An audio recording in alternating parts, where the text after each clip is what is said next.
Kepala Dinas Pekerjaan Umum dan Penataan Ruang Aceh, Insinyur Mawardi ST, meninjau proses pengaspalan di ruas jalan Simpang 7 Ule Karing Banda Aceh menuju Simpang Lamreng Aceh Besar pada Selasa 26 Agustus 2025. Kunjungan ini dilakukan untuk memastikan pengerjaan sesuai standar teknis, tepat waktu, serta memberikan dampak nyata bagi kelancaran mobilitas masyarakat. Mawardi menyebutkan, perbaikan jalan dengan lebar 6 meter ini menjadi prioritas pemerintah Aceh dalam mendukung arus transportasi.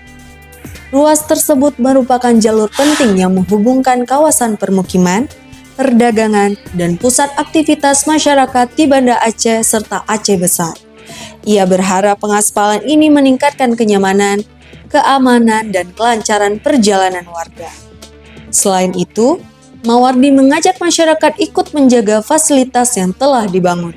Menurutnya, keberlanjutan manfaat jalan sangat bergantung pada kepedulian bersama. Ia juga menegaskan agar rekanan dan pengawas proyek benar-benar menjaga mutu pekerjaan, sebab kualitas aspal dan ketepatan pelaksanaan menjadi faktor utama ketahanan jalan. Pejabat pelaksana teknis kegiatan Insinyur T. Ihsan STMT menambahkan pengerjaan pengaspalan dilakukan berdasarkan kontrak selama 90 hari kalender.